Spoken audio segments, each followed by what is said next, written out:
Sam taking up the shield was a difficult process for many different reasons. One, he never really felt comfortable with the idea of becoming Captain America after Steve Rogers. That was Steve Rogers' moniker. That was Steve Rogers' job, and he didn't get into this to take over for Steve Rogers. And also, um, the idea of being a black man in America and fighting for a symbol that has never fought for you is a very harsh reality to come to grips with. So it was in no way, shape, or form easy for him to do. And we see it perfectly executed with the introduction of Isaiah Bradley, the relationship that Isaiah Bradley has had with the Shield and the country, and the lack of appreciation and support and acknowledgement that he's received kind of fed perfectly into the reluctancy uh, that Sam had with becoming Captain America. It's not a, a beautiful relationship between the history of America and black men in America. But at the same time, realizing that Sam wanted to utilize that to be a character of a conduit of change. Because the great thing with Sam is he's not a superhero. He doesn't have superpowers. He doesn't have a super suit. He's just a guy who went for a jog and became Captain America. So, it was very important for him realizing, the Isaiah Bradleys of the world need representation too. And there is no greater way to do that, to heal that open wound between black men and America than by him becoming Captain America.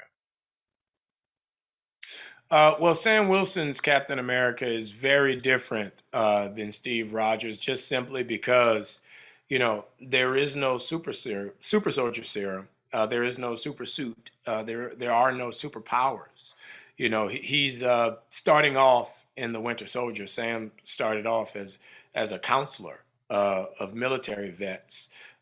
He started off as just a regular guy who bumped into Captain America. So for him to take on, the idea of becoming Captain America, you have to realize now that Captain America is now a more a less of a aggressor. In the former 20 Marvel movies, they all ended with somebody getting blown up or something getting destroyed and blown up.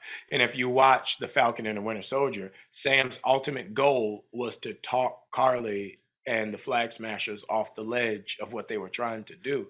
It was very important for him to realize that what they were doing was correct. The way in which they were going about it was wrong.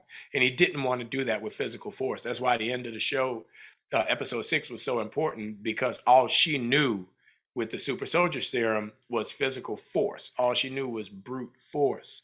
And he's more of a compassionate, more of an understanding, introspective superhero, because he doesn't have superpowers. All he has is himself and his belief that we can do better.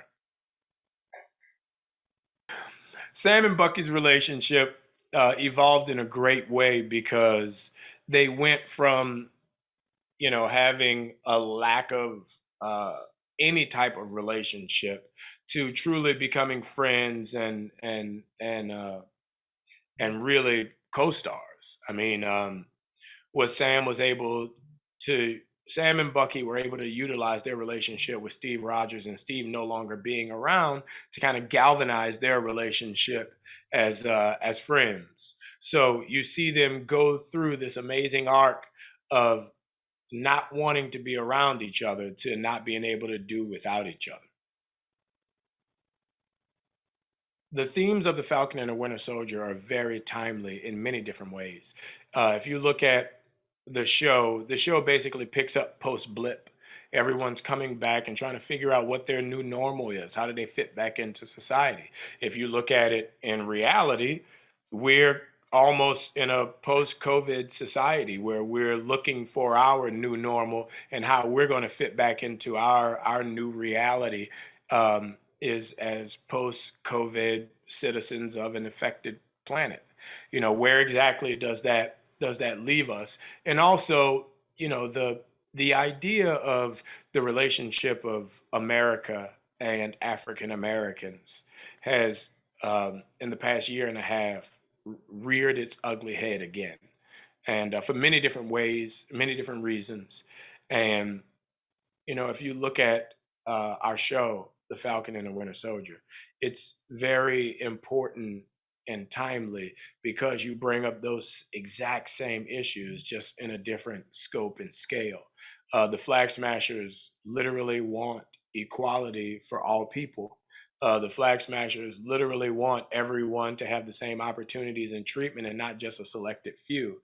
And that's kind of what the young generation is asking for, has always asked for in American culture. The younger African American generation is asking for in American culture today. The fan response has been amazing.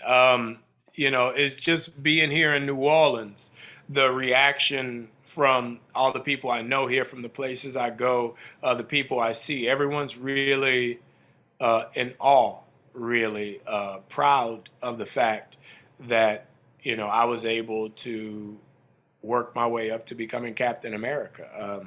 It's funny, so many people, they don't know what to say about it or how to react to it.